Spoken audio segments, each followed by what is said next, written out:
Hello, women going big. I'm so excited to be joining you on another Thursday episode. I'm stoked for today's show, just like I'm stoked for every other episode, but I can already tell the vibes are great, the energy's great. I have Miss KB on today, and KB is going big in all of the ways that we hope to be going big.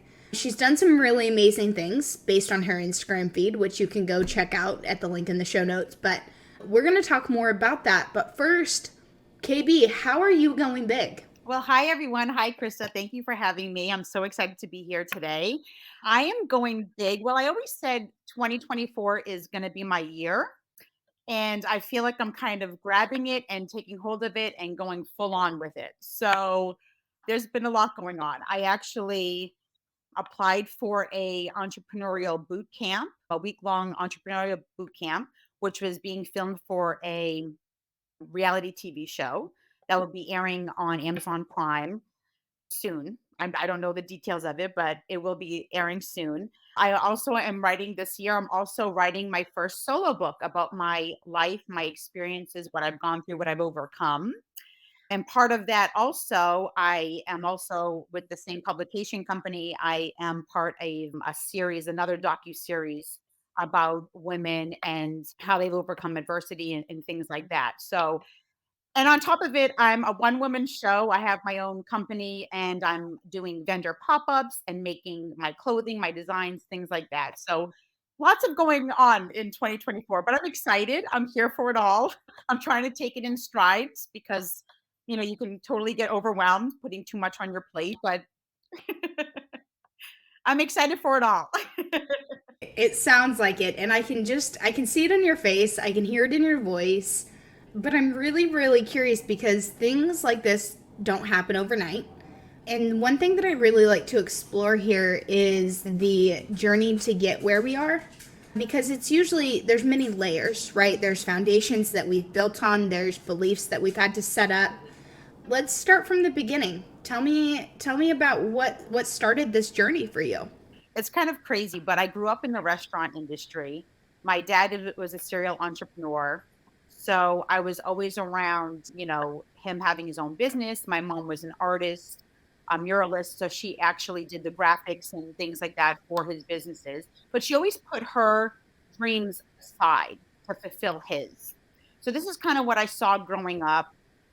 And then also, my parents at a young age, they ended up because of all the businesses and the stuff that, my dad being too busy with his stuff that was going on, it eventually put a strain on my parents.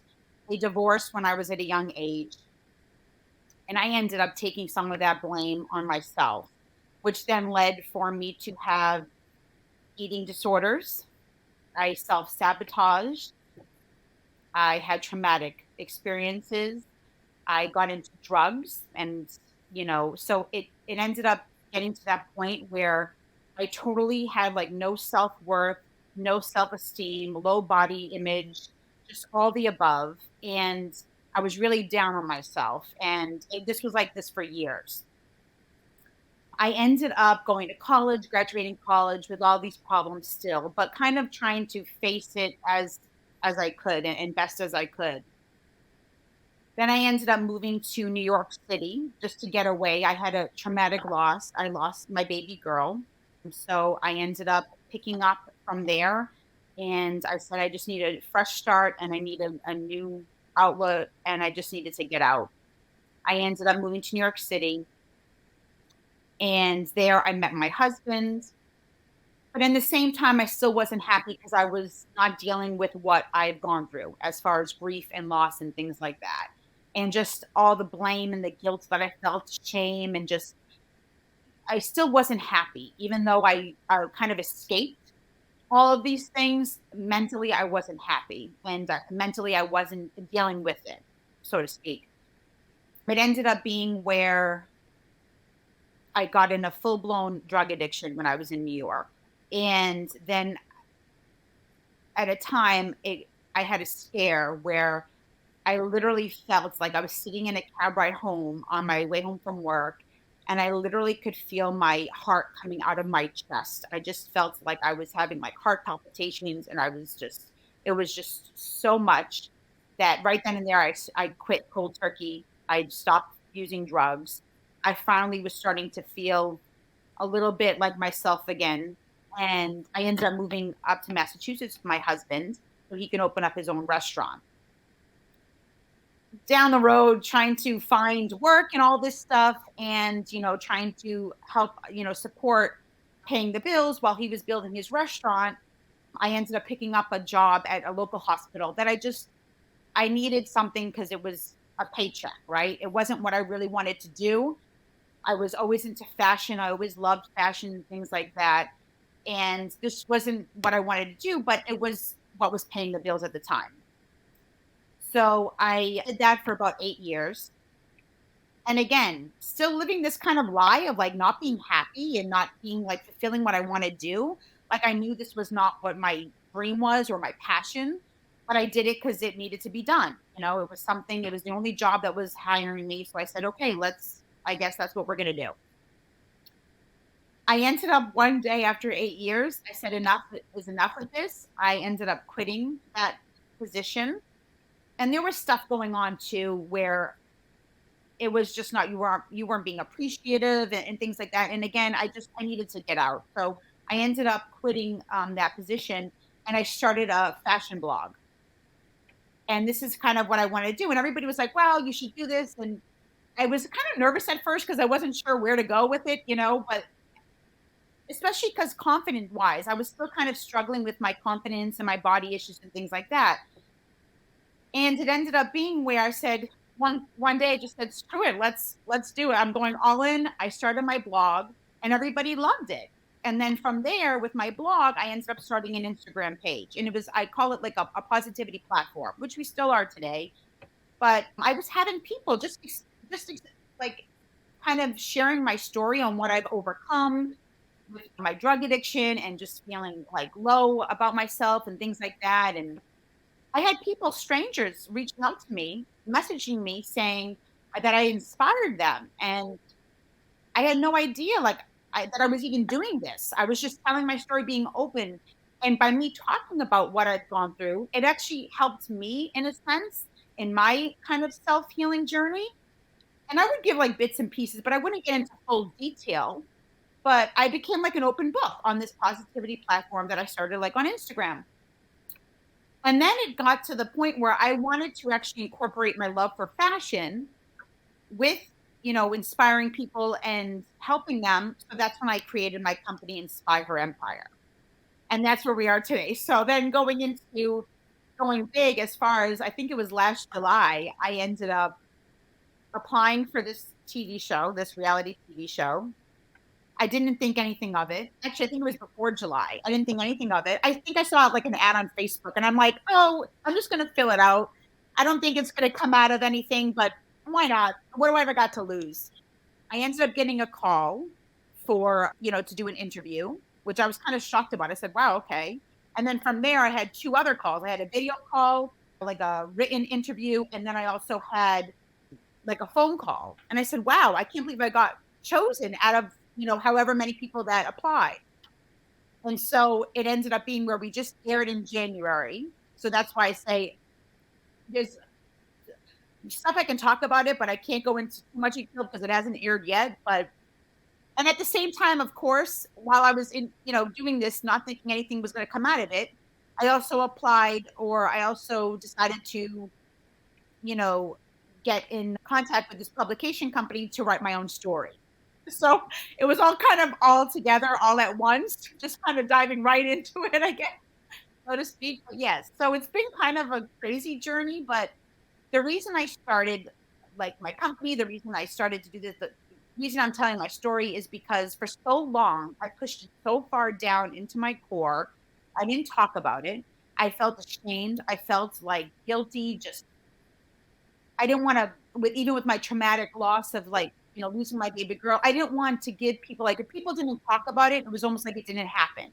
So that's how I kind of portrayed it. And by me not talking about it, I completely, for years, just like thought that it just, like, it was kind of out of my mind. And it's kind of sad because I never got to grieve or heal or anything that I've gone through. It was kind of just like I went in and kind of pick it up and you don't talk about it. And if you do, you talk about it in like, a one-on-one session with your therapist or whatever, but you never really get fully into it. So the reason I wanted to tell my story and write my own book was because hoping that people could be, inspired and help them tell their story and not to be afraid to tell it and not to be ashamed. And that's what it comes down to. And then, with my company too, it's just a fun fact because it's like things that I've struggled with as far as my body issues and my confidence and self-image, starting this online clothing company. It's all about empower women through feel good fashion, which stuff that I struggled with in the past. So I know that was a lot to take in. I just kind of gave you my whole life story, but yes. No, it's perfect. And this is like what I was saying at the beginning of the show is that I think one thing as women, I think that we tend to forget that our lives are not one dimensional. That there are so many layers that create the person that you see in the mirror and like the people that we see on a day-to-day basis. And it's an easy thing to forget, right? Like we meet people at wherever they are on the journey and that's the person that we see. We don't see the people that they have been before to get to that point. And I think, and I love that you say, like, and you had mentioned before we hit record that this is only your second podcast, which podcasting is it's so popular. So it's often now to have people that have been on so many other shows. But I love that this can be a platform for people to share their story regardless of their background, regardless of what they went through. And it doesn't matter if, and this is like the whole purpose of women going big is that I believe everybody can go big. You don't have to have, 10,000 followers on Facebook. You are making a difference as you're showing up in your circle right now. And you've only been on one other podcast. So how many other women are out there, that deserve just like you to have their story shared? Okay, so that was my welcome to my TED Talk. That was my rant. That was just, I had to get that off my chest. And I appreciate it. I honestly appreciate being on here because like I said, the more I talk about what I've overcome and what I've gone through, the more it helps me in my healing journey. Like even for the solo book that I'm writing, I knew it was going to be hard. I didn't know it was going to be as hard as it is because I have like, of course, I have like deadlines, right? Like we have deadlines. You have to get it done by a certain date. And honestly, like, I find myself sometimes literally sitting at the computer and just bawling because it's like things that I haven't spoken about in years that I'm actually talking about, and I haven't been able to like feel the feelings. Like the best advice somebody told me when I was writing this is feel the feelings. Go through the feelings and feel those emotions and feel them because I mean it's a lot. It's a lot if you think about it. And everybody has a story, right? Like, but it is a lot. I appreciate being able to come on here and telling my story and Absolutely. I do want to backtrack because you did go over a lot. And one of the things that I really truly believe is that, so you talked about how sharing your story is healing for you, but I also believe that our stories can heal other people. And like you mentioned, you've overcome a lot of adversity. I'm also a child of divorced parents. And I don't think that as children we truly understand the impact of that. Even if we're older, I don't think that we truly understand the levels that goes. But I do want to talk about kind of as you were growing and moving through those phases of, moving to New York, moving through addiction. What was the string that kept you grounded in yourself? Because you've come out on the other end of this like so strong. Like so strong, and that's so hard not to have lost yourself in that. So what was that anchor for you? What was that thread that kept you going? at times I felt like I was completely lost, obviously. And honestly, the reason I picked up, the drug addiction was not only because I was keeping my weight down, so to speak, because I was so unhappy with how I looked, but it was almost to kind of numb everything that numb the pain that I went through. Because, like, right before I went to New York, I had that traumatic experience with losing my baby girl. And then a few months later, I just kind of jumped ship and went to New York. The biggest thing that kept me grounded, like, I had my roommate at the time who was there for me. I remember there were times where I would have, like, night tremors, and she would actually be coming into my room and, like, rocking me to sleep just because, things that were going through I couldn't go to sleep, and she would help me. I had a friend from high school that was also there, so they helped me out as far as kind of keeping track. My husband, who was my boyfriend at the time, helped me grounded, but also within myself too. It was almost kind of like with everything that I've was going through, and even though I was having this like hurdle in my life with, having the drug addiction, like I already went through a lot and I've already kind of overcome a lot. So it just made me say, you know what? Like, I mean, even cutting like cold turkey after 5 years of being like full blown into drugs, I just said, I can't do this anymore. Like something has to change. And eventually it was almost like something clicked. Like, yes, it was the scareable, like the heart palpitations, and like it just kind of freaked me out because I said, oh my God, like, I mean, something really bad could have happened here. But it was then that just something clicked and I said, I'm gonna stop everything. I ended up stopping smoking cigarettes that same time. I stopped, like I mentioned, drugs right then and there. And I don't know what it was. It was I think also to see what my mother went through growing up and the stuff that she was able to overcome with, infidelity with my dad and a whole lot of trust issues kind of bundled in with that too. Seeing how I always like growing up, I always thought like my mom at one point was like weak because she didn't leave my dad sooner.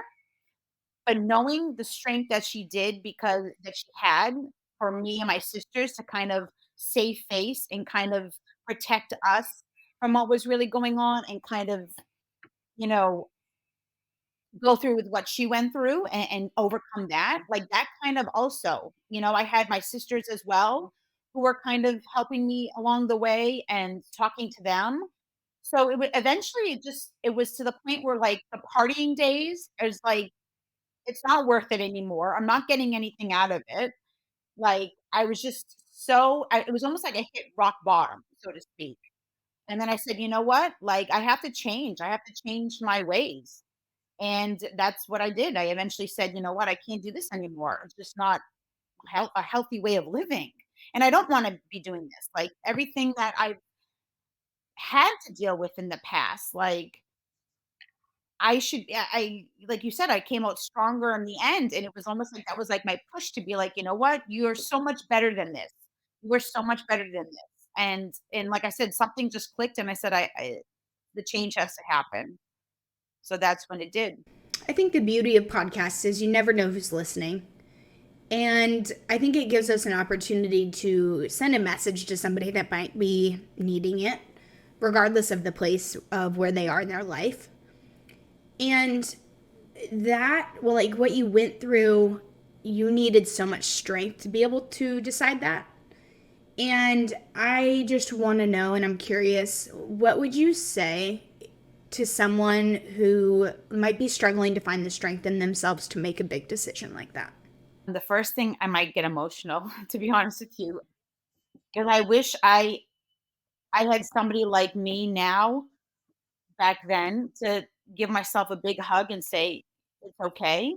Basically, you are so worthy and you are so enough and you are beautiful the way you are. You don't have to do all of that stuff as far as like, you know, you are worth it. Basically, I want to tell them that they are worth it and they are worthy and they are so much better than that.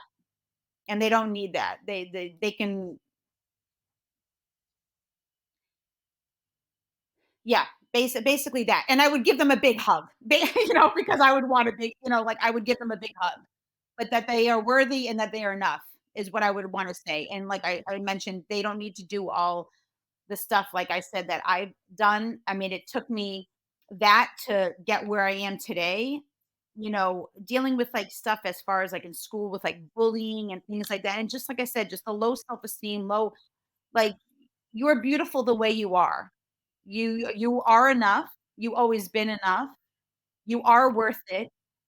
And I think that's what the main thing that I would say to them. And give, like I said, and give them a big hug. The hug is important, definitely. Sorry, I was getting a little emotional there because, like I said, it was bringing back, my childhood when I wanted somebody like that to do that for me at times, and I didn't have that. And I think it's so important for us to hear. I don't think it's something that I think that maybe we hear it enough, but sometimes we don't hear it. Like it's something that because how many, inspirational Instagram platforms are out there? There's a ton. We see inspirational quotes every day in our feed and videos and, but I think that when we can tie that inspiration to a story and we can connect with it from the same experiences, and I don't care who you are and I don't care what kind of background you have, we as women have collective experiences that we go through together. There were so many things in your story that I felt, that I went through, and this is the first time talking to you. And I think that it's the same for every other woman out there. I firmly believe that there are things that connect us that we'd never talk about. And again, like that's why I love that you're being so open, and I really appreciate you sharing your story and your experiences on here. One other thing I wanted to explore that you mentioned was when you were telling your story and your journey that you kept feeling like there was more for you. Even after, I think you had mentioned after you married your husband, you were helping contribute to the bills, everything on paper and according to social media and the way our lives should look was good. You should have been happy, but you weren't. Yep. And again, something that I can relate to is like, I, on paper, have everything I need to be happy. And there's a lot of women out there that on paper, again, according to social media and society, have everything they need to be happy, but are not.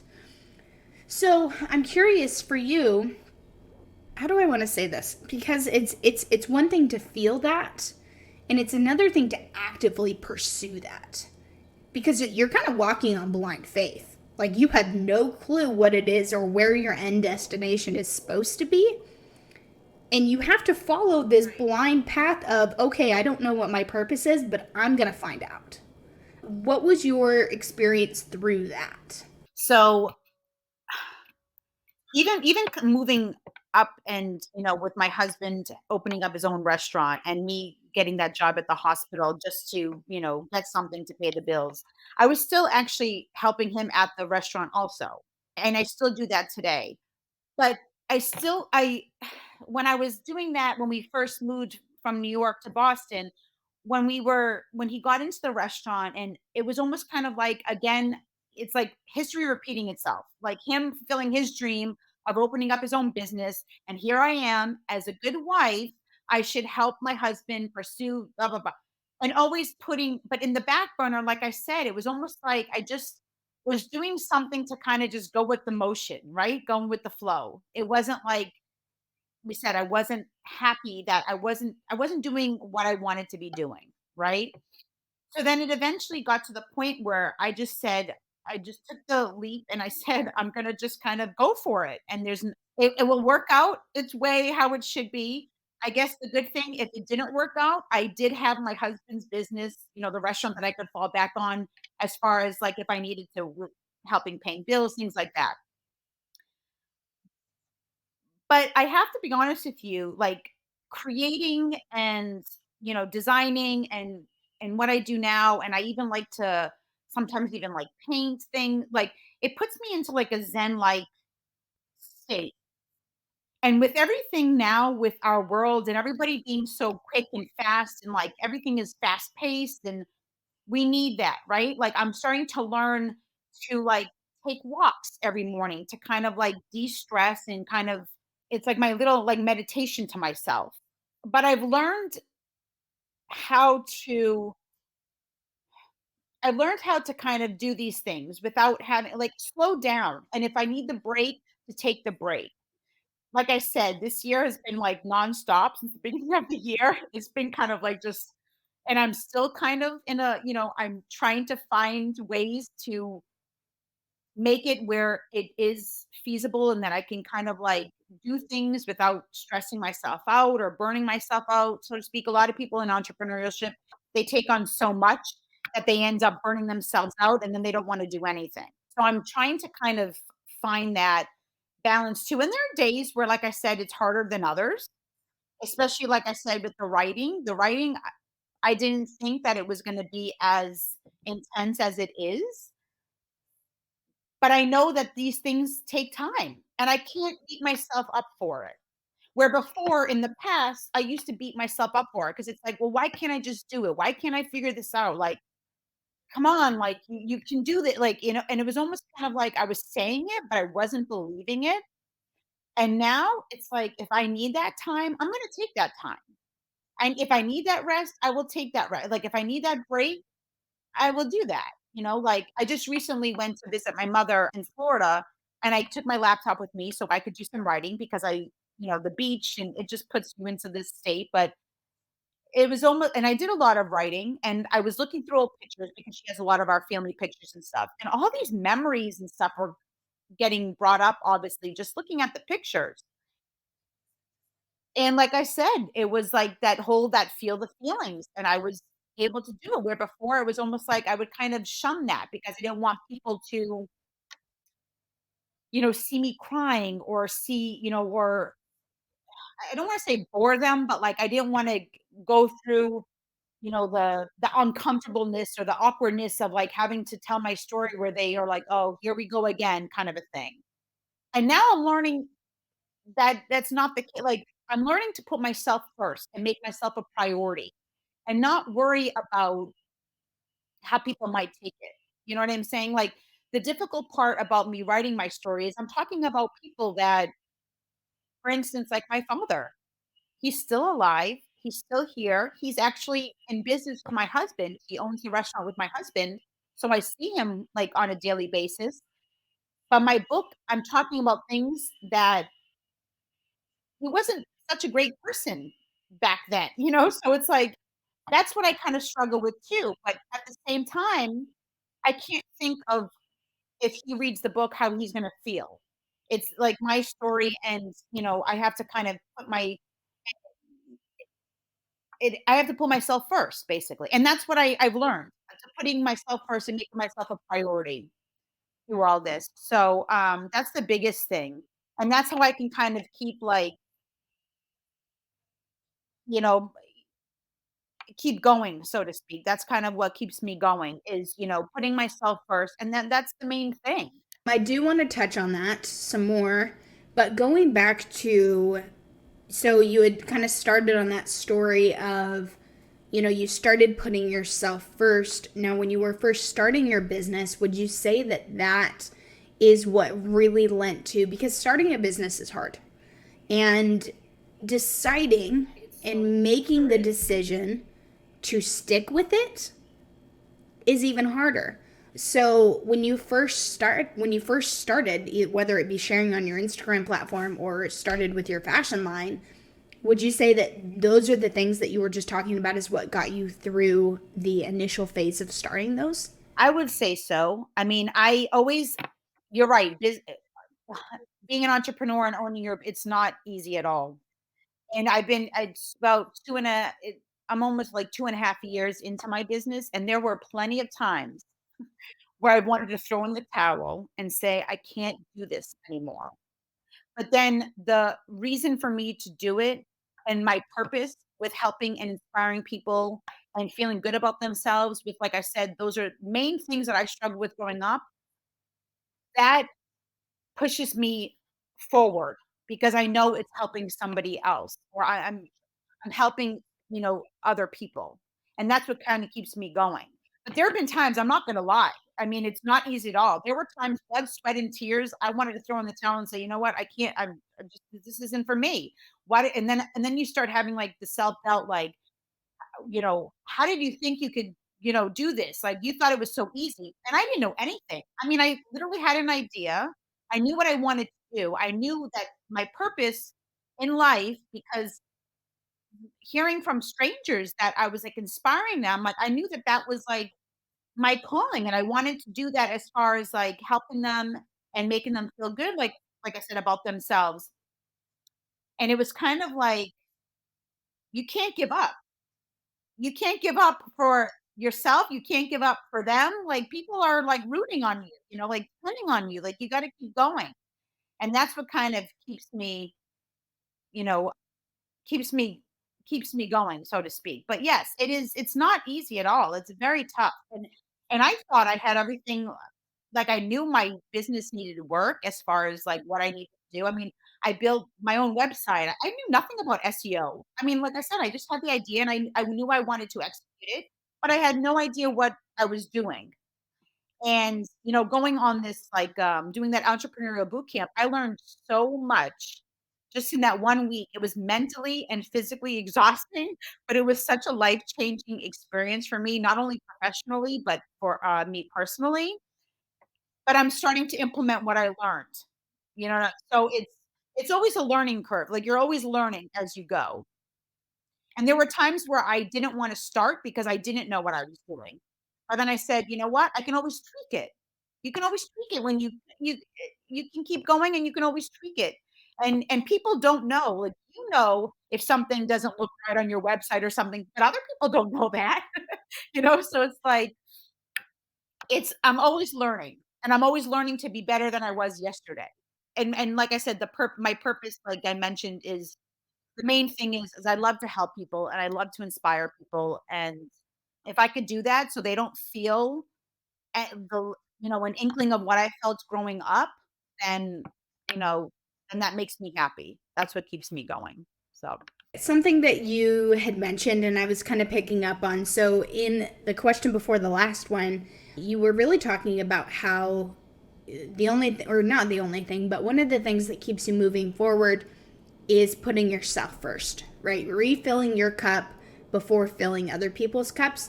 And then in this last question, you had also mentioned that you love serving people and that you love inspiring people.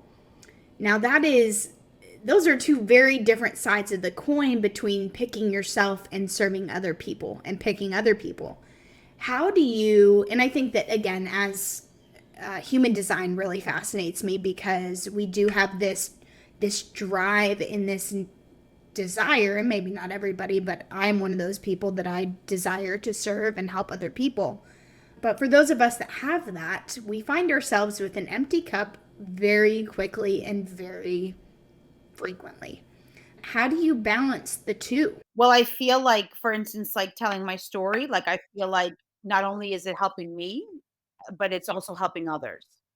So I feel like even I'm putting myself first, but I'm also helping and serving others because by me being so open and being honest and just talking about things that I've gone through, like I know for like I said, for the longest I just kept it inside and it's not good to keep it inside. So this has become kind of like a healing journey, not only for myself, but also for people who are follow us and see our posts and stuff because I'm a very open book on my Instagram. I'm a very open book. I don't have anything to hide. We're a community on top of, I do have a fashion line, but we're also a community and a supportive and empowering community. But it's helping me as well as helping others as well. So yes, it is very tough because sometimes you feel like you don't want to disappoint, but there are times where you have to kind of put yourself first just so you can be able to serve others. I don't know if you've read the book. I think it's called Your Oxygen Mask First. And it's like like when you're on an airplane, they always tell you put on your oxygen mask first before somebody else's. But the book is great. And it's been a while since I've read it. But yeah, you really have to learn that you can't fill from an empty cup. And as entrepreneurs, I don't think we get so set on what's next. What's the next level? What's the next financial marker? What's the next marketing campaign? We're doing all of the things and we get so lost in that we forget to take a step back and realize what we need. And that's what this podcast is doing for me as well. So I love that. Okay, we are coming to the end of our podcast here, and I do always like to give an opportunity at the end. We've talked about a lot. We have started at the beginning of your journey. We've worked through the middle, and obviously we started with where you are now. Is there anything else that came up in this conversation that you want to share with our audience that we haven't touched on? What I would just like to touch base on is just don't give up. Don't give up on your dreams. Dream big. There's no dream impossible. Like, if you put your mind to it, you totally can do it. If I can overcome everything that I've overcome, so can you. You know, and take the time if you need. I think that's the biggest thing. Take the time that you need, because like I said, slowly we get wrapped up into the craziness of life, and but take the time that you need, and fulfill your dreams. You can fulfill them. Basically, and you are, and the main thing is you are enough. Don't ever think that you're not enough. You are enough, and you can totally do anything that you want to do. I'm a good example of that. And I think that your story today just exemplifies that. So I really, truly love this conversation. This conversation is the exact reason why I started this podcast. So, like I said, I love this conversation. I'm so glad that I was able to connect with you. And if our listeners love this conversation as much as I did, where can they find you and connect with you online? Okay, so my Instagram handle is InspiHer Empire. We're also on Facebook as InspiHer Empire. And I have my website as well, www.inspiherempire.com. On there too, I also kind of share my journey about the writing and things like that. But I added also onto the Instagram page with updates for when my book is going to be coming out. They mentioned, I believe, in October, like, give or take, depending on, it could be sooner, it could be later. So that's the goal, though, for this fall. Perfect. And just so everybody knows, those links are in the show notes. So no worries there. You don't have to know how to spell it. They are easily accessible in the description here. KB, again, from like the very bottom of my heart, thank you so much. This was such a healing conversation, and I really hope to hear you on other podcasts, because your story does deserve to be shared, and other women deserve to hear it. So yeah, just thank you so much for coming on and being vulnerable and opening up. Thank you, and thank you for having me, Krysta. It was awesome, and I appreciate, and yes, you are my second podcast, but hopefully there's more podcasts in my future.